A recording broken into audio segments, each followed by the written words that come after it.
और स्टॉक्स की अगर बात करें स्पेसिफिकली, तो टेक्नोलॉजी भी एक ऐसा क्षेत्र है जहां पे हम लोग बिलीव करते हैं कि मल्टी ईयर री रेटिंग के थ्रू ये सेक्टर जा रहा है। और जैसे मैंने पहले भी जिक्र किया है आपके शो में कि जो जो शायद टेक्नोलॉजी सेक्टर में 5 साल 10 साल में होने का था, वो ये कोविड के कारण एक बहुत ही एक्सीलरेटेड पेस में वो डेवलपमेंट हो रहा है। और ये एक बोनांजा है और मना फ्रॉम हेवन कहते हैं ना, वही हुआ है जो कि शायद कोटा में जब बच्चे जाते हैं पढ़ाई करते हैं तो शायद उनको भी एक एक्सीलरेटेड पेस में डेवलपमेंट होता है, तो वही हो रहा है यहाँ पे।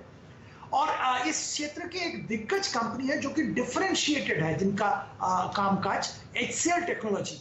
हालांकि बड़े 4 अगर टॉप 4 आईटी कंपनीज का नाम किया जाए उसमें HCL टेक आता है, पर इनका बिजनेस डिफरेंशिएटेड है। ये जो क्षेत्रों में काम करते हैं, particularly focus engineering, R&D, platforms, digital, इस पे इसका हमेशा से फोकस रहा है और उसी का बहुत बड़ा फायदा आने वाले दिनों में इसको जरूर मिलेगा, ऐसी उम्मीद की जा रही है। इनका देखिए ऑर्डर बुक तगड़ा है और भी तगड़ा हो रहा है। Q2 से इनका परफॉर्मेंस सिग्निफिकेंटली इंप्रूव करने की उम्मीद है, मार्जिन इंप्रूव हो रहा है।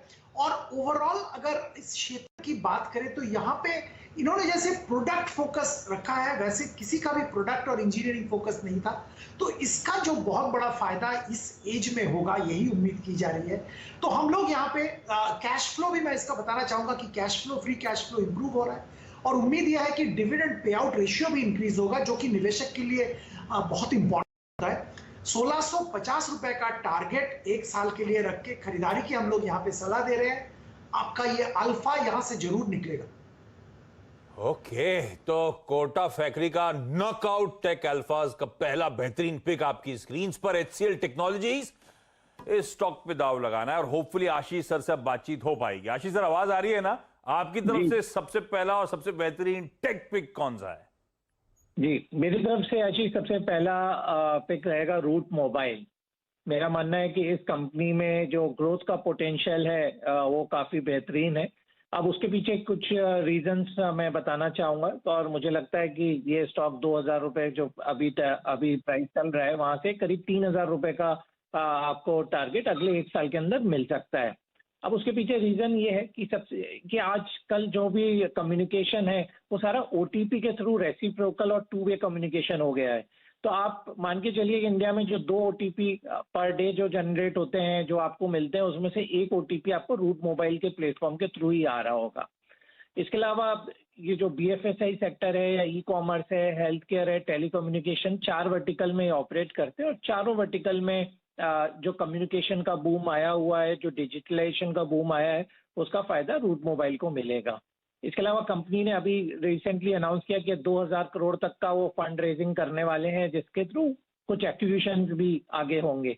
तो मुझे लगता है कि काफी इंटरेस्टिंग स्पेस में कंपनी है और आगे जाके उसका भविष्य भी काफी उज्जवल नजर आता है। मेरे हिसाब से कम 30% की इनऑर्गेनिक ग्रोथ, और यदि कोई एक्विजिशन होता है तो 50% से ज्यादा की ग्रोथ इस कंपनी में आपको देखने को मिलेगी। तो 3000 रुपए मेरा कंजर्वेटिव साइड पे 1 साल का टारगेट रहेगा रूट मोबाइल के लिए। 30% की ग्रोथ और इनऑर्गेनिक इनिशिएटिव्स लिए तो ये ग्रोथ और तूल पकड़ेगी। 3000 का कंजर्वेटिव टारगेट आप लोग को आपकी स्क्रीन पे नजर आएगा। गौरांग सर, आपकी तरफ से पहला पिक कौन सा?